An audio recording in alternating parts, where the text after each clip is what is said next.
문수보살의 말씀이 이 오는 참으로 인연에 따라서 생긴 것이니라 한데까지 위문에서 했습니다. 이렇게 한 것도, 즉 문수보살이 이렇게 말한 것도 이것을 말한 것이다. 즉 오온이 인연 따라 생겼다는 얘기도 결국은 이것이란 말은 즉 인연 따라 생기는 그 현상 또는 도리, 원리를 말한 것이다. 이런 얘기입니다. 경에 말한 바와 같이 경에 말한 말은 문수보살이 말씀하신 것도 경에서 나온 얘기니까 그걸 얘기한 거죠. 인연이라는 것을 구체적으로 말하는 것이 연기요. 인연 따라서 일어났다고 그래서 연기 그러죠. 좀 더 구체적으로 말한다면 인연생기라 한다.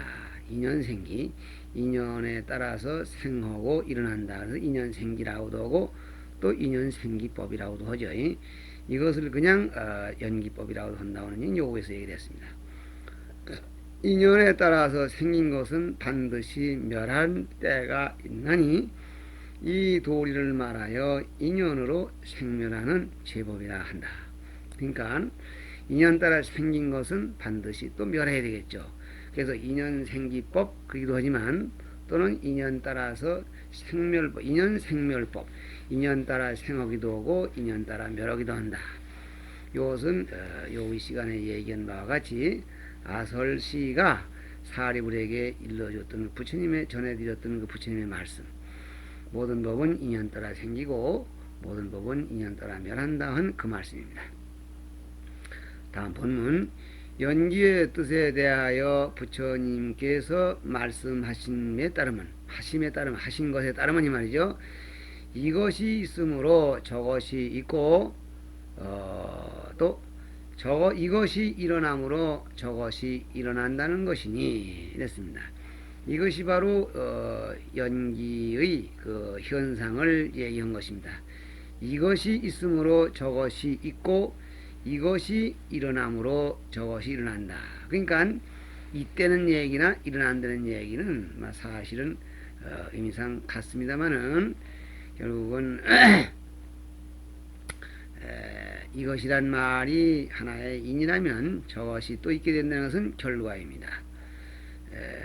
공부를 잘했으므로 성적이 올라가고 이것도 되지만은 씨앗이 있으므로 싹이 있고 또 저것이 있으므로 저것이 일어난다.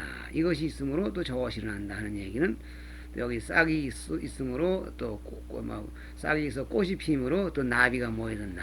이런 얘기 등등했죠. 서로가 상관적 관계로 연쇄 반응적으로 이렇게 연결되어 있다.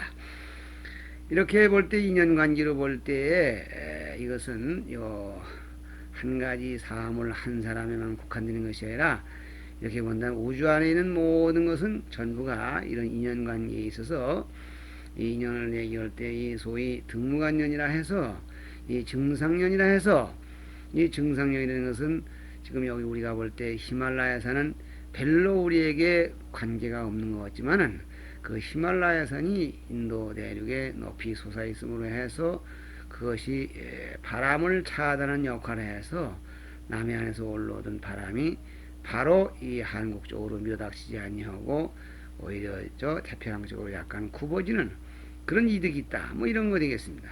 저 아라비아 사막에 나무가 없고 하지만 거기서 수비나무로 해서 여기서 수비나무를 떼할 수 있다. 이렇게 먼 거리에서도 서로 인연이 되어준다. 그런 얘기입니다. 이 우주의 만물은 모두가 연기의 도리로 있는 것이요 한 가지도 고립하여 있는 것이 아니라 한다.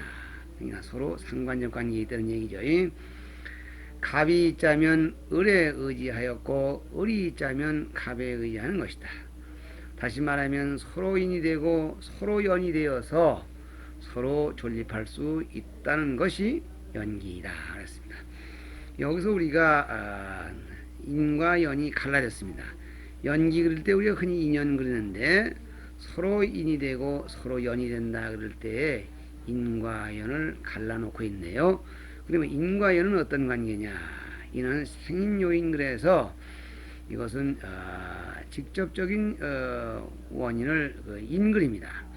연이란 말은 그 인이 잘 발동할 수 있는, 즉 인에서 출발해서 결과를 맺기까지의 중간 과정을 모두 연글입니다. 그러니까 가령 여기 콩이 하나 있는데 그것이 콩이 인이 되어서 콩을 낳게 하는 건 사실입니다. 그러나 콩이 씨가 콩이라고 해서 그 콩에서 전부 콩이 열매가 맺는 건 아닙니다. 연이 좋아야 돼. 반드시 좋은 시기에 좋은 땅에다 심고 좋은 조건을 갖추어야 그것이 제대로 자라지. 그 콩을 갖다가 모래바닥에나 묻어놓고 이렇게 한다면 콩이 열매가 맺을 수가 없습니다. 바로 이게 연이에요.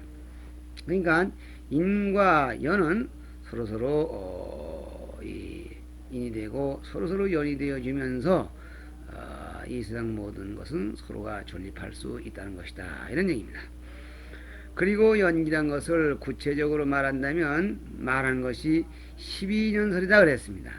그러니까 여기서 그러면 우리가 보통 말할 때 콩에서 콩나고 팥에서 팥나고 할 때는 그 인을 얘기를 합니다. 인에서, 즉 원인인 씨앗에서 그 열매가 맺고 그 기본 인에서 결과가 나온다, 이런 얘기가 되는데, 그러면 왜 당연히 인기 그래야 되는데 연기 그러느냐, 이런 얘기죠. 이것이 바로 인도 소중하지만은 인은 거기가 공통적으로 우리 인간이 성불할 수 있는 씨앗을 가지고 있고, 또 거기가 감정을 가지고 있어서 그 연이 여하에 따라서 오히려 우리에게 영향되는 바가 크다 해서 연의 부분을 오히려 소중히 여기는 뜻에서 연기 그린다고 합니다. 그래서 이러한 이 인에서 연으로 그 연이 다시 결과를 맺게 하는 그런 과정을, 이걸 이 제목에서 말은 미혹의 과정이라 이렇게 얘기를 하고, 그것을 구체적으로 설명한 것이 12인연설이라고 합니다. 12가지 과정으로 얘기했기 때문에 12인연설인데, 부처님은 이 연기의 도리를 깨달아서 부처가 되신 만큼 그 이치는 이해하기 어렵다 그랬습니다. 다시 말하면 부처님이 깨달으신 내용이 무엇이겠느냐 하면은 연기의 도리라고 했습니다. 부처님이 깨달으신 도리는 저기서 말하는 육도, 육바라밀도 그렇겠고 또 사성제도 그렇겠고 전부가 부처님이 깨달으신 내용이 아닌 건 없습니다만은, 부처님이 직접 도를 깨달으시고 하나하나 마음을 정복하시고 또 정리하신 것이 일단 12년이라고 하는 겁니다. 그렇다고 볼 때 그 부처님도 이거를 깨달아 가지고 부처님이 되셨다고 하니 우리가 여기서 좀 얘기를 하고 강의를 할지언정 실로 어려운 고비라고 하지 않을 수가 없습니다. 우리가 이 말로 할지언정 마음으로 깨닫는 문제는 역시 앞으로 남은 과정으로서 실제로 그것이 어떠한 상념의 세계를 얘기하는가, 이거는 두고두고 공부를 해야 될 것입니다. 참 수일 전의 일입니다만은 어떤 지나가는 납자 한 분이 내들 찾아오셨다가 나의 녹음한 소리를 밖에서 한참 듣다가 녹음이 끝난 뒤에 찾아 들어오셨어. 그 납자의 이름도 물어보지 아니하고 또 어디 있는 분인지도 물어보지 않았는데, 상당히 젊은 분이 날 보고 와서 이 좋은 일을 하긴 하는데 스님이 그런 걸 다 깨닫고 그런 얘기를 하느냐, 알지도 못하고 괜히 그런 얘기를 하느냐, 이제 그렇게 얘기를 하시대요. 그런데 젊은 분이 우선 그렇게 얘기를 해주는 그 충정이 고맙고, 또 둘째는 그 용기가 고맙고 말이지. 또 어떤 의미에서는 알지도 못하는 사람이 그렇게 지도 모르는 게 남 보고 공부하라고 이런 걸 하느냐 하는 이 꾸짖는 그러한 면에서 대단히 참 이 소중한 그런 질책이다 이렇게 생각을 하고, 물론 내 대답은 사실 이걸 깨닫는 문제에 아직도 다생검내 일로 남아있지만은 나로서는 참 현재의 내가 이 이론으로 내가 생각하는 부분, 이 원전에 있는 것을 똑바로 이해할 수 있도록 나보다도 좀 나의 이 알량한 얘기지만 도움이 된다고 생각하는 분들은 도움이 되시라고 해서, 그래서 실제 수행을 다 같이 심사하는 이런 의미에서 내가 이런 걸 하고 있어 이렇게 얘기를 했더니, 이제 그렇다면 대단히 좋지만은 당신이 스스로 깨달았다고 이렇게 생각하고 하면은 그건 대단히 까부는 짓이다 이렇게 해서, 그래서 나이 한 30대 된 분이 그렇게 수자인데 그렇게 얘기를 하고 가요. 그래서 그 요즘 수자들의 그 이 기계가 대단히 참 훌륭하고 참 대단히 그 양반이야말로 참 그 이 부처가 다 된 분 같이 그렇게 보이기도 합니다. 우리가 지금 모두 공부를 하더라도 항상 이 부처님의 말씀을 마음속으로 확실히 이것이 그러구나 하고 심정이 갈 때까지는 부지런히 노력해야 할 것입니다.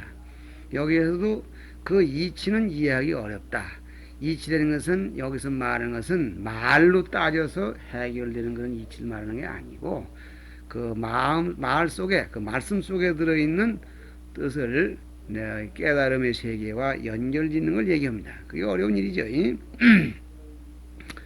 본문 안하는 아직 연소하여 깊은 법의 이치를 알지 못하였다. 안한존자는 연소하되는 얘기는 물론 안한존자가 부처님 성도 하시는 날 태어나서 그 안한존자가 20세 되는 해에 출가하셨다고 했습니다.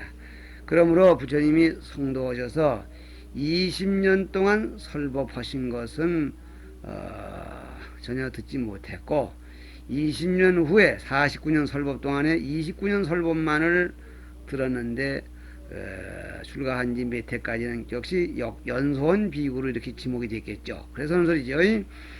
어느 날 나무 밑에 단정히 앉아 부처님의 가르치심을 생각하다가 마음이 맑아짐을 따라서 부처님께서 말씀하신 연기의 이치를 분명하게 안 것 같이 생각되었다. 그는 기뻐서 곧 부처님께 가서 말하였다. 59페이지로 넘어가겠습니다. 세존이시여, 세존께서 가르쳐 주신 연기의 도리는 진실로 깊은 것이온데 그 도리를 오늘 비로소 확실하게 알았나이다. 대단히 반가운 일이겠습니다. 부처님은 이렇게 말씀하셨다. 안하나 그렇게 말하지 말라. 연기의 도리는 진실로 알기 어려운 것이다. 사람들이 괴로운 세계에 있는 것도 실이 엉클어진 것과 같은 연기의 도리를 알지 못하는 때문이다. 여기까지 끊고 이렇게 불출세의 대성자요 부처님의 경전을 제일 잘 아는 것으로 후일 10대 제자 가운데 하나 즉 다문제일이신 이런 존자님이십니다. 그런 두뇌를 가지고 아무리 출가한 나이가 오래 안 되었다 하더라도 그런 분이 얼마 동안 노력을 해서 얻은 그 결과에 대해서 부처님은 이렇게 확실하게 선뜻 인정하시지 아니하고 너 지금 연기의 도리가 그렇게 쉬운 게 아닌데 함부로 알았다고 해서는 안 된다. 그러셨으니 항차 우리 같이 지금 박지본부가 참으로 안 되는 것은 어려운 일이겠죠. 그런 이론을 따라서 내 생각을 오직 그쪽으로 몰고 다듬어 나갈 뿐입니다. 여기에서 부처님은 우리들의 현실을 엉클어진 실꾸리와 같다고 그랬습니다. 실 한 타래가 얼기설기 엉클어져서 어디가 시작이고 어디가 끝이고 그 중간이 어디로 돌아가는지를 전혀 알 수 없는 그런 그 어지러운 상태에 있는 실꾸리라면 대단히 골치가 아플 것입니다. 연기의 도리가 그와 같은데 그런 도리를 알지 못하고 있는 때문에 중생들은 괴로움에 시달린다. 다시 말하면 이 연기의 도리를 알면 중생세계의 괴로움은 일단 끝난다 그런 얘기죠. 하나 노사의 연은 생이다 그랬습니다. 노사 우리가 지금 오늘날 늙음과 죽음 그랬습니다. 이 늙음과 죽음은 왜 오느냐? 생입니다. 태어났기 때문에 노사가 있죠. 만약에 이 세상에 태어나지 않았다면 늙음과 죽음은 없습니다. 그래서 고인들도 이 세상이 태어나지 않았다면 고생이 없을 것이다 그런 얘기를 했습니다. 우리가 지금 잘 알고 있는 지금 이 원효대사 얘기도 우리가 삼국유사의 그 사복 얘기에 나오는 얘기를 원효대사가 춘원 선생이 원효대사 소설에 썼는데 거기에도 이 원효대사가 그런 그 법문을 했다고 합니다. 태어나지 말아라, 죽음이 괴롭고 이런 얘기를 했습니다. 태어나는 그 자체는 죽음을 동반한 것으로서 전제한 것으로서 태어나기도 괴롭고 죽음도 괴롭다 그런 얘기입니다. 생은 유에 의지하고 유는 취에 의지하고, 다시 말하면 요 위에 말식은 되면 생의 여는 유이고 유의 여는 취이다, 이런 얘기가 되겠어요. 다시 말하면 생은 왜 생기느냐? 유 때문이다 그랬습니다. 여기서 유란 말은 네, 유란 말은 이수류자입니다. 이수류자는 말은 다시 말해 소유란 말이에요. 내 생에 태어날 수 있는 업이 존재한다. 그 업의 씨앗이 존재한다. 그것 때문에 생을 받게 된다 그런 얘기죠. 왜 우리는 여기에 태어나지 않으면 안 됐고, 우리는 이렇게 태어나서 요러요러한 그 과정을, 요러요러한 형태의 체질을 요러요러한 환경에서 살자는 안 되냐? 그것은 바로 그렇게 태어났게끔 지어진 업의 힘 때문이다. 그래서 업이라고 그럽니다. 그리고 유는 취라는 뭐냐? 우리가 아다시피 취라는 말은 남에게 있는 것을 내한테 갖는 겁니다. 다시 말하면 소유입니다. 소유하려는 생각이죠. 소유하는 행위입니다. 취하는. 그래서 요즘도 무슨 뭐 취득이라 그래서 취득세라는 말도 있고, 뭐 취득이다 말하면 그에서 길바닥에 그런 것을 갖다가 취해 갖는 것, 뭐 이런 것도 전부 취입니다. 소유로 만드는 거죠.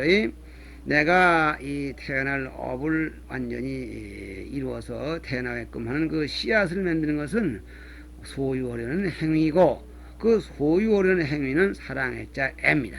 애욕입니다. 애착, 좋아하는 마음. 그래서 이거를 일명 욕심이라고도 합니다. 다시 말하면 그것이 좋은데, 그걸 갖고 싶은데, 내 것으로 만들고 싶은데, 이래서 사랑이라고 합니다. 사랑이라고 할 때 우리가 보편적으로 뭐 이웃을 사랑해라, 뭐 동포를 사랑해라 하는데, 결국은 이 사랑한다는 얘기가 넓은 의미에서 자비와 개념이 됩니다. 자비란 말은 너의 입장을 나의 입장까지 생각하고 사랑할 때 이게 자비가 되는데, 여기서 사랑의 자의 의미는 오히려 지금 애착심을 가지고 사랑하는 겁니다. 그래서 이 욕심이 되겠고, 이 욕심에는 애는 수에 의지하고 그랬습니다. 다시 말해 애의 여는 수가 된다. 애를 낳게 하는 그 동기는 수다 그래서 수란 말은 느낌입니다. 느낌이란 말은 늘 얘기지만은 이건 감각이고, 이 감각에는 쉽게 말해서 여기서는 쾌감이 되겠습니다. 겨울에 추운 때에는 따뜻한 데 먼저 자기가 앉으려고 합니다. 또 버스라도 타보면은 편안한 자리에 앉으려고 합니다. 모든 것이 쾌감을 내게 하는 것은 뭐가 여기서 수라고 하게 되겠습니다. 수의 그 글자 자체는 쾌감이건 불쾌감이건 일단 감각은 전부가 수가 되겠지만은, 여기에서 이 수라는 것은 의미상으로 봐서 쾌한 내 기분에 쾌감이 드는 경계에 대해서는 애심을 내고, 불쾌감이 드는 경계에 대해서는 멀리하는 생각을 내다 보니까 거기에서 멀리하는 생각과 좋아하는 생각과의 갈등 속에서 소유욕을 발동하게 되는 것입니다. 그 다음에 수는 이러한 느낌은 촉에 의지하고, 촉이란 말은 내 몸에 부딪히는 거죠. 내 몸에 일단 부딪히지 아니하고는, 내 감각기관에 부딪히지 아니하고, 즉 접촉되지 아니하고는 감각이 일어날 수가 없는 것이죠. 그리고 촉은 육처에 의지하고, 육처란 말은 6가지 곧 그랬습니다. 육처 또는 육입글이죠. 다른 책에서 일명 보면 육입, 6가지, 6, 덜입 그리기도 하고 육처 그리기도 합니다. 이 육천이 육입이냐 하는 얘기는 결국은 육근을 얘기하는 겁니다. 우리의 육근을 육처라고도 하고 육입이라고 하는데, 육입이라고 하는 것은 이 6가지에 의해서 일부 경계를 받아들인다, 이런 뜻으로 육입글이죠. 육처란 말은 이 6가지 감각기관에 의해서 우리의 6가지 심식이 드나드는 곳이다, 그런 뜻으로 고쳐자를 쓴다고 그러죠. 어쨌든 이 6가지 감각기관이 제대로 기능을 발휘함에 의해서 촉감을 느끼게 된다. 그러니까 우리가 촉감 그리게 되면은 몸에 닿는 거라든가 뭐 팔다리에 닿는 거라든가 그 밖에 여러 가지 촉감을 얘기하지만은, 여기서 촉 그리는 것은 꼭 그것만이 아니고 혀로 맛보는 것도 그렇고, 뭐 코에 냄새 드는 것도 전부 묶어서 감각을 하게 하는, 우리가 감각작용을 할 수 있게 하는 첫 단계가 촉이 되는 것입니다. 그 다음에 육처는 명색에 의지하고 그랬습니다. 다시 말해 육처의 여는 명색이고, 명색은 이 12년은 사마표월주도 얘기가 논의 되는데 명색은 이름과 색깔입니다. 여기서 이름이란 말은 이름뿐이요 실체가 없는 것이어서 마음이라고 하고요.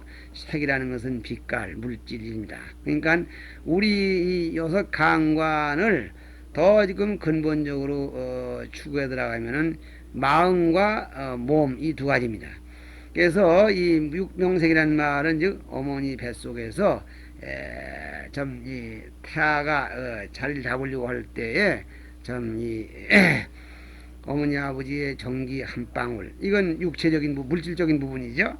그 정기 한 방울에 영혼이라는 즉 마음이라는 것이 같이 수반되어서 마음과 육체의 두 구분이 분리되는 상태입니다. 이것이 마음의 씨앗, 물질의 씨앗, 몸의 씨앗, 이것이 발달돼 가지고 이루어진 것이 육초가 되겠죠. 그리고 명색은 식에 의지하고, 식이란 말은 일념 심식입니다. 이것이 말하면 어머니 뱃속에 찾아 들어가는 그런 심식이 되겠어요. 그리고 식은 행에 의지하고, 그 식은 왜 그리 돌아다니면서 어머니 배를 찾아 들어가야 되냐? 행, 움직이는 겁니다. 움직이는 작용이죠. 그러니까 식은 그 움직이려는 그런 생각이 있기 때문에 생각에 의해서 여기저기를 찾아다 보니까 어머니 아버지의 인연을 만나게 되는 것입니다. 만약에 그 움직이는 작용이 없었다면 어디 한 군데 가만히 선정을 닦고 앉았거나 아니면 생사윤회에 들지 않았을지도 모릅니다. 그리고 행은 무명에 의지하여 생기느니라, 이렇게 말씀하시네요. 이 움직이는 작용, 행이라는 움직이는 이라고 하시는데, 움직이는 그 이 동작, 이것은 무명이라는 것이 있죠. 그러니까 무명이라는 말은 뭐냐? 어리석음이죠. 없을모 밝음명. 밝음이 없는 어리석음 때문에 움직이려 하게 되고, 움직이려 하는 그 주체가 식이고, 식이 발달되어서 명색이 되고, 명색이 발달되어서 육처가 되고, 이렇게 흘러가다 보니까 결과적으로 오늘날 우리는 태어나서 노사를 하게 됩니다. 이 노사 사이에는 좀 끼게 된다면 무엇을 낄 수 있냐면 병든다든가, 또는 이제 뭐 이 근심이라든가 걱정이라든가 또 뭐 번뇌라든가, 그래서 노사 우비고뇌라고 그러죠. 이런 온가지 곡통이 여기에 지금 끼어들게 되는데, 그 원인을 원천적으로 파고 들어가면은 어떤 신의 조화도 아니요, 물질의 변화도 아니요, 또는 물질적인 배합도 아니요, 오직 무명의 소작이다. 그래서 저 위에서 브라만교에서 브라마나 신의 섭리라고 한다든가, 또는 기독교에서 원인의 잘못이라고 하는데 반해서 불교에서는 우리의 오늘날의 이 답지 못한 즉 괴로운 현실은 이 무명이 기점이 된다고 이렇게 가르치고 있는 것입니다. 본문 하나나 이제 12인연의 쇠사슬을 쇠사슬의 하나를 말하리라 그랬습니다. 12인연의 쇠사슬, 왜 12인연의 쇠사슬이냐면 12인연이 우리를 삼계윤회에서 벗어나지 못하게 속박을 하고 있다, 그래서 쇠사슬이라고 했습니다. 그 가운데 하나를 예를 들어 말하겠다 이 말이죠. 수는 애의 연이다.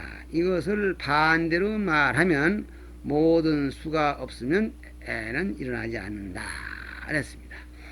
그러니까 이건 우리가 얼른 이해할 수 있겠죠. 저 위에서 요 조금 전에 설명을 자세히 했기 때문에 수는 느낌이고 애는 느낌에 대한 애착입니다. 그 먹어보니 참 혀가 쎄한 게 좋더라. 그래서 요즘도 뭐 가끔 텔레비 같은 거 보면 뭐 혀끝이 짜해 들어오는, 그러면 그 술 먹는 사람들은 그 소리만 들어도 아이고 그냥 먹고 싶어서 고당 그 퇴근길에 한 잔 더 사 먹게 되는 거죠. 요렇게 해서 그 느낌은 다음 두고두고 그 욕망을 내게 하는 겁니다. 이것을 말하면 모든 수가 없으면 애는 저절로 일어나지 않는다. 그 다음에 수를 연으로 하고 수를 기본으로 하고서 애가 일어나며 애에 따라서 구하는 마음이 일어나고, 구하는 마음으로부터 얻는 일이 있으며 얻어서는 반드시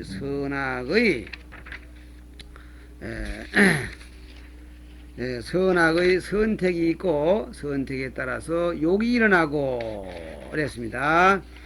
예, 욕이 일어나고 욕을 따라서 집착이 일어나고 그 집착이 취라는 거죠. 일어나고 또 집착에 따라서 질투가 일어나고 질투에 따라서 다시 탐하는 마음이 일어나고 탐하는 마음을 따라서 자기의 소유를 수호하게 된다. 이런 얘기입니다. 여기에서 지금 60페이지로 넘어가고 있는데 우리가 지금 현실적으로 이 12인연의 현상을 가장 절감할 수 있는 것이 생로병사의비곤해가 되겠습니다. 그리고 이 생로병사의비곤해를 우리가 현실적으로 그 근본을 설명할 수 있다면 여기서 주로 애욕이 문제가 되겠습니다. 애욕과 취와 집착과 요 사이에서 우리가 지금 왔다 갔다 하고 있는 건데 그 한 토막을 지금 부처님이 얘기를 하고 계십니다. 지금 본문을 읽어서 다 아시겠습니다만은 욕심이 일어나고 욕심에 따라서 집착이 생기고 집착에 따라서 질투가 일어난다 그랬죠. 이 질투란 말은 자기가 꼭 갖고 싶은 것을 누구 때문에 못 갖게 된다 하면 그 사람에 대해서 질투를 일어난다. 그래서 소위 탐진치가 빙글빙글 돌면서 서로 자기의 소유를 수호하고 끝없는 욕심을 내게 된다. 그런 얘기입니다. 셋째 줄, 작대기와 칼을 가지고 서로를 다투고 서로 싸우며 서로 비방하고 나쁜 말을 하는 악덕은 모두 이로부터서 일어나는 것이다. 여기서 이것이란 말은 한마디로 말해서 느낌, 수, 애, 취 이것이 되겠습니다. 그러면 이 수와 애와 취 이것이 금생에 있어서 우리로 하여금 현저하게 업을 짓게 하게 되는데 이 업을 짓게 하는 것 가운데에서 그 현저한 형태가 탐진치가 되겠습니다. 이 탐진치 악덕, 삼독을 짓게 되는데 이러한 삼독이 결과적으로 그 다음에 생기는 내생에 태어나지 아니하면 안 될, 지옥에 가지 아니하면 안 될 그런 씨앗을 이루는 것입니다. 다음 본문 이에 따라서 연기, 이것이 부처님 말씀이죠. 이에 따라서 연기의 도리가 알기 어려운 동시에 우리 인생이 연기한 최초의 근원이 무명인 것을 알 수 있다. 이것은 이렇게만 얘기해서 얼른 여러 번 자꾸 생각해 보면은 짐작이 가시겠습니다만은 그렇지 아니하고는 얼른 쉽게 이해가 안 갈 것입니다. 어쨌든지 요 애취유, 그러니까 수애취 요 세 가지를 가지고 부처님께서 안한존자에게 얘기하신 것만 보더라도 결국 우리가 내생에 태어날 씨앗은 집착에서 나오고 자꾸 취하려는 집착에서 나오고 그 집착은 애욕에서 생기고 그 애욕 때문에 또 여러 가지 죄악을 짓게 되고 이것을 우리가 이해할 수 있다면 그 근원은 또 뭐냐 추궁에 들어가면 결국은 무명에 가서 봉착하게 되는 것입니다. 본문 이 무명으로부터 행으로부터 식으로부터 명색으로부터 육처로부터 촉으로부터 수로부터 애로부터 취로부터 유로부터 생으로부터 노사하는 현실에 이르른다. 여기서 현실이라는 것은 우리가 현재에 노사한다. 이와 같이 우리 인생은 미혹하여 온다는 것이다. 이것이 일종의 하나의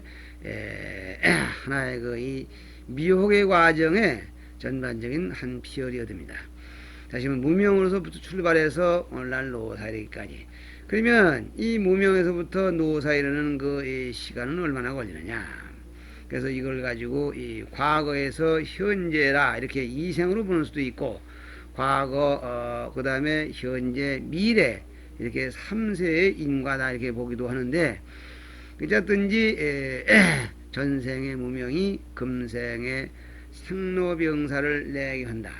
이런 것은 틀림없는 일이라고 하겠습니다. 그 다음 본문 불교의 목적은 노사의 고를 통달하는 데 있으니 노사를 멸하자면 생을 멸하고 이와 같이 최초의 미혹의 원인인 무명을 멸하여야 한다. 이렇게 무명을 멸해야만 해탈이 되는 거죠.